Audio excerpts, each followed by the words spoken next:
Hi there, I'm Braden Beidel. I'm a third-year undergraduate mechanical engineering student here at UCSB. And we are here right now in the College of Engineering machine shop.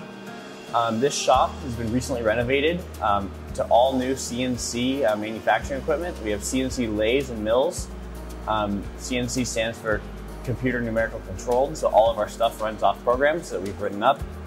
And this shop really allows us to build whatever we want. We support some campus clubs like Gaucho Racing, the Formula SAE team. We have a class here for all engineering students to take to get run up on how to use CNC machines. And I mean, the possibilities here are endless. We're lucky to be here. All this stuff is top of the line, brand new. You're not going to find a better shop than really any other campus on the West Coast. Hi, my name is Alex Dinkelacher. I'm a master's student here at UCSB. I'm in the BS-MS program, and I just got my bachelor's in June of 2023. Today we're in the high frequency lab here at UCSB. This is in Harold Frank Hall. And what we focus on here is designing circuits for next generation communication systems and next generation radar systems. In this lab it's really special because we have access to vector network analyzers. So a normal electrical engineer can be familiar with an oscilloscope that measures signals, but a VNA does much more, and it does much more analysis at high frequency design. And you don't get this at every other university, and we're very lucky to have many of them here in our lab. These people who are working in the field, they really want you to have real-world experience, hands-on experience. And in this lab, that's exactly what you get. At other universities, there's a lot of simulations, a lot of computer simulations, but here we get to build it with our hands and actually see it with real equipment, and that's a very desired skill. Hi, my name is Michelle Zimmerman. I'm a third-year computer science major, and we're currently in Sec Lab, and I was introduced into the lab during my second year through the Early Research Scholars Program, a year-long apprenticeship program to give students their first research experience on a computing project that ties into a faculty member's research area. It's an amazing opportunity to collaborate with classmates and work in a research lab alongside graduate mentors.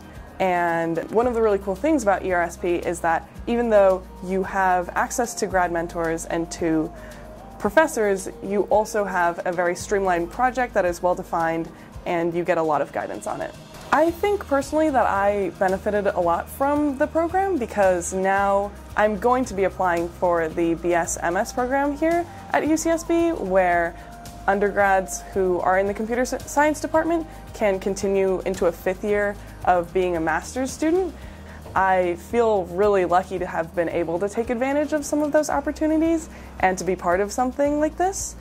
And just being able to apply the things that I learn in classes on real projects that have real-world effects has been really interesting. Hi, my name is Joe Chatta, and I'm an assistant teaching professor in the Department of Chemical Engineering. And this is the Asbury Pathfinder lab, which we use for our introductory chemical engineering class. So you can see in this lab we have lots of experiments that you get to use your first quarter on campus as we make interesting chemical products and processes. So in your first quarter on campus, the product that we've been making most recently is biodiesel, which we make from the transesterification of waste vegetable oil on campus. Later in the curriculum, you get to experience the Rinker lab, which is our junior and senior lab, where students get to work on larger scale pieces of equipment, where we get to experiment with large unit operations, which is the individual steps in a chemical process. The Asbury Pathfinder lab is that first experience in the chemical engineering major. The Rinker lab focuses more on how to write technical reports, how to work with real scale equipment, and how to analyze and report on your data. We designed these laboratories so students can have their first hands-on experiment with real equipment, and you could feel what it's like to be a chemical engineer as you tinker with stuff that you've learned about in different classes. So it's not just the theoretical. This lab is really a good way for us to really get into the field, be part of the field. It also requires us to behave and also to work, to collaborate like real chemical engineers. So that's why I think this program is really, really helpful for us to become a successful chemical engineers in the future.